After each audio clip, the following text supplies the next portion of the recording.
آج کے اس جائزے میں ہم ایک ایسی کتاب پر بات کرنے جا رہے ہیں جو سچ کہوں تو ایک ہی وقت میں عربی ادب اور اسلامی افکار کا ایک عظیم شاہکار بھی مانی جاتی ہے اور دوسری طرف تاریخی مباحث اور شدید تنازعات کا مرکز بھی ہے۔ جی ہاں، اس کا نام ہے نہج البلاغہ۔ ہم بالکل غیر جانبدارانہ انداز میں اس کے متن، اس کے مؤلف اور اس سے جڑی ان تمام تاریخی آراء کو سمجھنے کی کوشش کریں گے جن پر صدیوں سے بحث جاری ہے۔ تو چلیے شروع کرتے ہیں۔ ٹھیک ہے، تو جلدی سے دیکھ لیتے ہیں کہ آج کا خاکہ کیا ہوگا۔ پہلے ہم نہج البلاغہ کا ایک مختصر تعارف دیکھیں گے، پھر اس کے پہلے خطبے کا ذرا گہرائی سے مطالعہ کریں گے، اس کے بعد بات ہوگی اس کے مؤلف سید رضی کی، اور آخر میں ہم اکرین پر موجود اس سب سے اہم اور متنازعہ حصے پر بات کریں گے، یعنی استناد کی بحث۔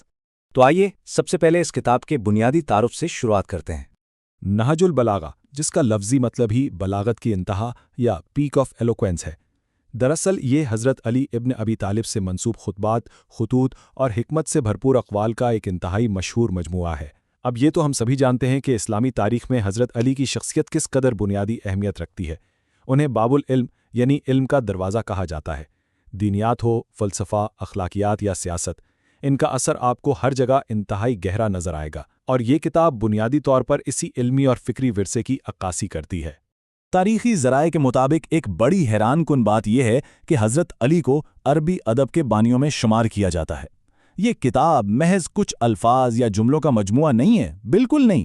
یہ تو فکری گہرائی اور ادب کا ایک ایسا زبردست امتزاج ہے جس نے بعد میں آنے والے صوفیانہ اور فلسفیانہ ادب میں گویا ایک انقلاب برپا کر دیا۔ اس کی نثر میں آپ کو ایک ایسی روحانیت اور فصاحت ملے گی جو سیدھا دل پر اثر کرتی ہے۔ اب ہم اپنے دوسرے حصے کی طرف آتے ہیں اور کتاب کو ذرا قریب سے دیکھتے ہیں، خاص طور پر اس کا پہلا خطبہ۔ کتاب کا آغاز جس خطبے سے ہوتا ہے اسے نہج البلاغہ کا مطلع کہا جا سکتا ہے۔ اسکرین پر موجود اس کی ساخت ذرا دیکھیں۔ کائنات کیسے بنی، فرشتوں اور انسان کی تخلیق کیسے ہوئی، خدا کی صفات کیا ہیں۔ یہ صرف ایک خطبہ نہیں لگ رہا ہے نا، یہ تو گویا پوری کتاب کا ایک انڈیکس ہے جو پیچیدہ الہیاتی مسائل کو انتہائی منظم اور شاندار طریقے سے ہمارے سامنے رکھتا ہے۔ اور ذرا ان الفاظ پر غور کریں، یہ واقعی بلاغت کی انتہا ہیں۔ خطبے کا آغاز ہی کچھ یوں ہوتا ہے: تمام حمد اس اللہ کے لیے ہے جس کی مدح تک بولنے والوں کی رسائی نہیں، جس کی نعمتوں کو گننے والے گن نہیں سکتے۔ یعنی الفاظ ختم ہو سکتے ہیں، شمار کرنے والے تھک سکتے ہیں، لیکن اس کی نعمتیں اور تعریفیں بیان نہیں ہو سکتی۔ کمال ہے۔ تو اس خطبے کا اصل فلسفیانہ نچوڑ کیا نکلا؟ وہ یہ ہے کہ خدا کی 12 صفات بیان کرنے کے بعد یہ ثابت کیا گیا ہے کہ انسان چاہے وہ کتنا ہی ذہین کیوں نہ ہو، اس کی عقل خالق کے کمال کی گہرائیوں تک پہنچنے سے بالکل قاصر ہے۔ مطلب انسانی عقل کی ایک حد ہے اور الہی عظمت لامحدود ہے۔ یہ عجز اور عظمت کا ایک بہت ہی خوبصورت اور حقیقت پسندانہ بیان ہے۔ چلیں اب ذرا متن سے ہٹ کر اس شخصیت پر بات کرتے ہیں جنہوں نے اسے مرتب کیا، یعنی سید رضی۔ سید رضی بغداد کے ایک بہت ہی معزز خاندان میں پیدا ہوئے، لیکن ان کی زندگی کی جو بات آپ کو سب سے زیادہ حیران کرے گی وہ یہ ہے کہ ذرا تصور کریں، محض 21 سال کی عمر میں انہیں اتنی بڑی عدالتی اور سماجی ذمہ داریاں دے دی گئیں۔ وہ سادات کے رہنما یعنی نقیب النقبہ کے عہدے پر فائز ہوئے اور ان کا انتقال صرف 47 سال کی عمر میں ہو گیا۔ یعنی زندگی بہت مختصر تھی، لیکن ان کا کام اور اثر بہت بہت بڑا تھا۔ علمی میدان میں ان کا کام تو اور بھی کمال کا تھا۔ انہوں نے اس دور کے مشہور عالم شیخ مفید سے تعلیم لی اور پھر دارالعلوم قائم کیا۔ اب یہ دارالعلوم کوئی عام جگہ نہیں تھی، یہ دراصل ایک ابتدائی رہائشی کالج تھا جس میں ایک زبردست لائبریری بھی موجود تھی۔ اس کے ساتھ ساتھ انہیں اپنے دور میں قریش کا سب سے بڑا شاعر بھی تسلیم کیا جاتا تھا۔ بعد میں آنے والے دانشور ان کا کتنا احترام کرتے تھے، یہ بات مصر کے مشہور دانشور ڈاکٹر ذکی مبارک کے اس قول سے بالکل واضح ہو جاتی ہے۔ وہ کہتے ہیں، اگر سید رضی کی تمام تصانیف محفوظ رہ جاتیں تو ہم کہہ سکتے تھے کہ وہ تمام مصنفوں میں یگانہ روزگار ہیں۔ ان کی تحریروں میں لغت، ادب اور شریعت کا جو ملاپ تھا وہ انہیں اپنے وقت کے باقی تمام مصنفین سے بالکل ممتاز کر دیتا تھا۔ اچھا، تو یہاں ایک بہت ہی زبردست سوال پیدا ہوتا ہے۔ سید رضی کی علمی قابلیت اپنی جگہ بالکل ٹھیک، لیکن ایک کتاب جو اصل خطبات کے پورے 300 سال بعد مرتب کی گئی ہو، آخر وہ اتنے شدید تاریخی اور علمی تنازع کا شکار کیسے ہو گئی؟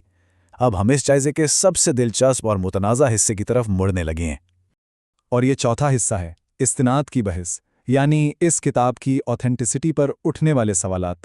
تو بات کچھ یوں ہے کہ تاریخ میں اس کتاب کو دو بالکل مختلف زاویوں سے دیکھا جاتا ہے۔ ایک طرف شیعہ روایت ہے جو اسے حضرت علی کی حکمت کا ایک معجزانہ طور پر محفوظ شاکار اور اپنی فکر کا ایک انتہائی بنیادی ستون مانتی ہے، لیکن دوسری طرف سنی اور سلفی علماء کی تنقید ہے جو اسے سید رضی یا ان کے بھائی شریف مرتضیٰ کی بات کی تحریر مانتے ہیں اور اس کے تاریخی طور پر مستند ہونے پر سوال اٹھاتے ہیں۔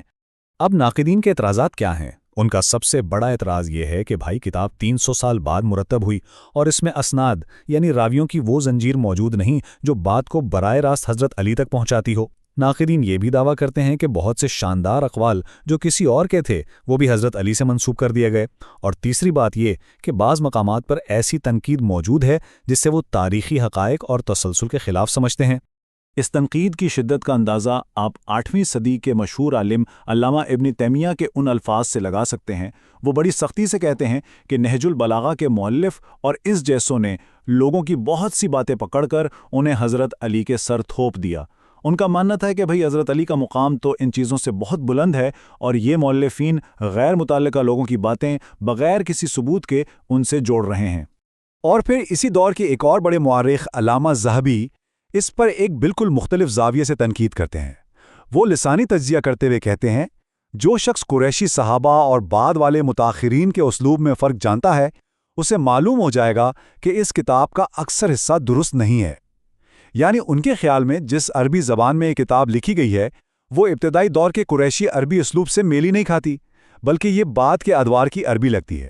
تو اس ساری بحث کا خلاصہ کیا نکلا؟ خلاصہ یہ ہے کہ شیعہ روایت میں اس کتاب کی بے پناہ روحانیت اور زبان کی وسعت کی وجہ سے اسے انتہائی عقیدت سے پڑھا جاتا ہے، جبکہ دوسری جانب سنی اور سلفی روایت اسناد کی کمی اور متنازع مواد کی وجہ سے اسے ایک مستند تاریخی کتاب تسلیم نہیں کرتی۔